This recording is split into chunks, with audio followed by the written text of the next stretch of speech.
PokeClass is sponsored by CollectorsCash.com, your #1 online store for all you need for the Pokemon trading card game. They have all the top competitive and collector's cards on the market at prices you won't find lower anywhere else. Whether you're after tins and packs from the current format, or just looking for those hard to get primes to finish off your deck, Collector's Cash is your place to go. Make sure you check them out at www.collectorscash.com. Hey everybody, and welcome to episode 41 of PokeClass, where we're going to be looking a little bit more in depth into a few rumours that have been made apparent over the past week or so now. With the news that Pokemon is changing the format of regionals over in the US, there's been talk that there may be some changes to the currently disliked ELO rating system. So if Pokemon were to change the format of our season, which options would be best? That's what we're going to take a look at in this week's episode. Let's get to it.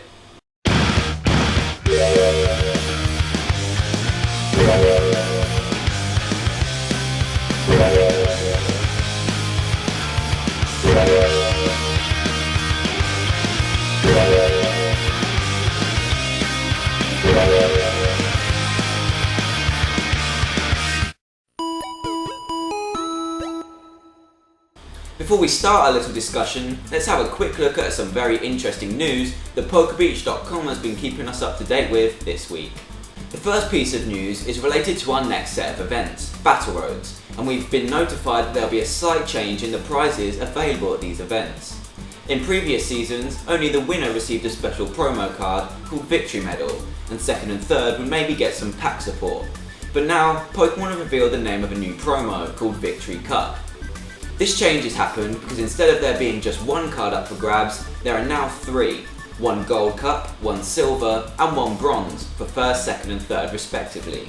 Now this is very exciting news so far, since this means there's been a slight boost in prize support even if it's for the smallest tournament. So this could be even bigger news for the bigger tournaments we get like states, cities and even nationals, and this card is an English exclusive. There's no scan of what this card looks like or what it does yet, but that's because no one has even seen it yet. It's nice to see that we're going to be getting an exclusive promo that even the Japanese haven't seen, and it's also nice to see some increase in prize support. Let me know what you all think about this in the comments below.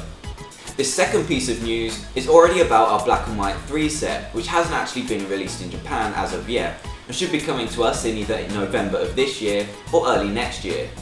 We all know about the long-awaited return of the EX mechanic, and I'm really excited to see some older generation Pokemon coming back to the competitive scene. PokeBeach have managed to grab screenshots of an advert that aired in Japan, and it features two of the new EX cards in the set to be revealed. They're Kyurem and Regigigas. The first thing I will say about these cards is that the artwork is outstanding. As with Mewtwo EX, the artists have gone all out on these two cards as well, easily making them some of the best looking cards ever to be printed, and these cards are set to shake up the format when they're officially released. First off, all the EXs shown so far are basics with a whopping 180 HP, which is actually incredible for any Pokemon, let alone a basic. As for playability, both cards are pretty strong, but I don't think they'll see a whole load of play compared to the likes of Mewtwo.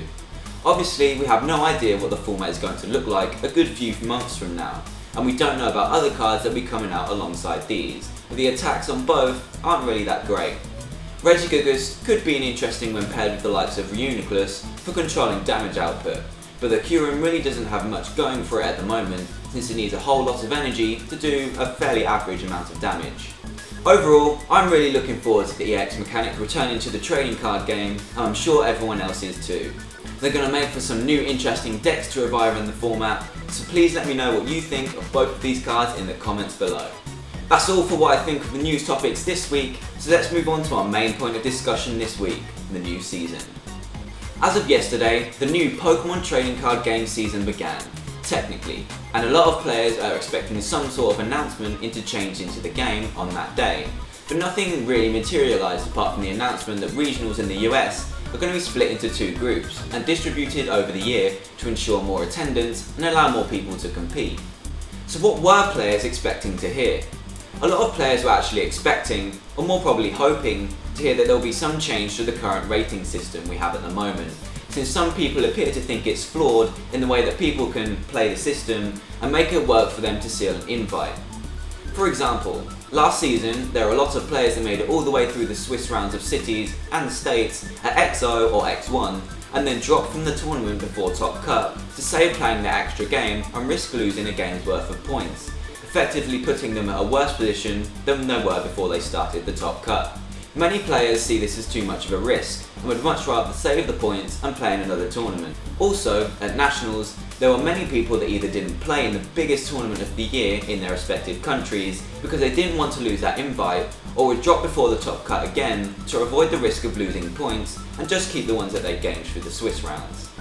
Many people view this to be quite the issue, and I must admit that I do agree. There were many highly skilled and talented players just not playing in events or dropping early to conserve points, rather than go out and win tournaments, which I think paints the wrong picture for what tournaments are designed for.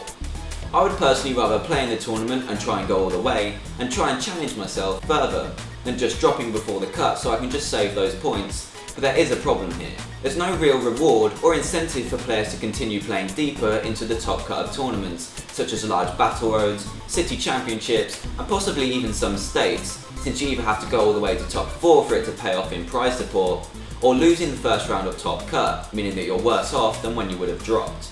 This is slightly different for regionals and nationals because the prize support widens out further down the cut, unless in the US where you have a huge cut of about 128.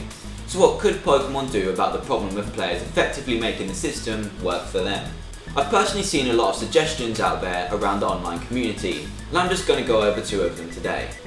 The first is that there should be a sort of quota of tournament attendance that you should have to fill before you're allowed to play in a large tournament such as Nationals, which sounds okay, but I don't think it would be the best alternative to what we have now. This is kind of taking a Yu-Gi-Oh style approach, where you have to qualify to go to the larger tournaments like Nationals, and then qualify from Worlds from there. What this would do would stop highly skilled players from playing in 1 or 2 large tournaments such as States and Nationals, and qualifying for Worlds from just those 2 good performances. I personally don't really like this idea, because especially in the UK, Nationals is most people's first ever tournament, and if this rule comes into place at all, we won't be able to have those newer players introduced into the game in this way. I don't really see a problem with people going to a couple of tournaments, doing well, and then getting the invites, because that just shows how much skill they have to just play in those 2 tournaments, and risk just playing in those 2 to get their Worlds invites. So I personally wouldn't say that this is the best solution to shaking up the new season a little bit, but the next one I really think should be implemented in some way, just because it's really doable and has already been proven to work in another very popular card game. The card game I'm talking about is Magic the Gathering, and I'm in no way familiar with the game whatsoever, but I have picked up on the way they run their tournaments and rating structure when investigating for this episode, and I must say theirs is probably one of the best out there. What they have is something called Pro Points, which they can accumulate by going far in events, but not necessarily winning. When players get a certain amount of points through playing in events, they can get invites to higher up tournaments, which I think is an incredible idea. Here's how it could work in Pokemon. First off, right now we have normal Swiss rounds and then a top cut, with players gaining and losing points depending on the wins and losses they accumulate during the day. But the problem we have is that players are doing well in the Swiss to get those rating points, but then drop to avoid the risk of losing more in the first round of top cut.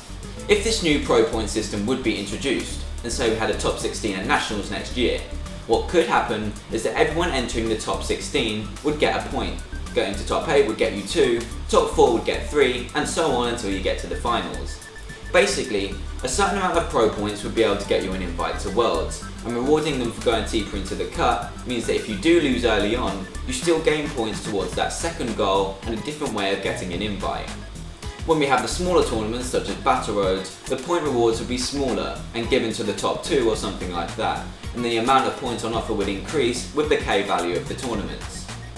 I personally think that this would be a great way to go, since it would give players an opportunity to earn invites a different way, by actually being persuaded to continue further into tournaments than just dropping early on.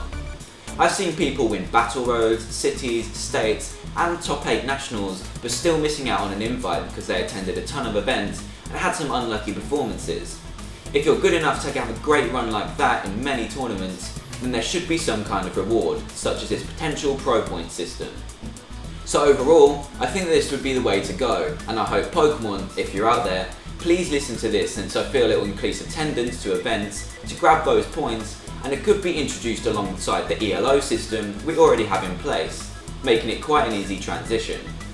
Most importantly though, what do you all think about the system as it is now, and do you think it should be changed, and what to? Do you have any other ideas that could be used for the new system? I feel it'd be quite interesting to see a shaking up of the new season, to keep it a bit fresh and new for everyone. Thanks for watching today's episode of PokeClass. Please get involved in the comments down below, and as always, click the thumbs up and subscribe by clicking the button in the bottom left hand corner of your screen or at the top right in a second. And just as a little note, there's going to be 2 more videos you can click on in a second, one which will be about the Pokemon TCG Online, and another about how you can become a card of the day writer for my website when I'm away on holiday in about a week or so. Make sure you check both of those out. Thanks for watching, and I'll see you all next week.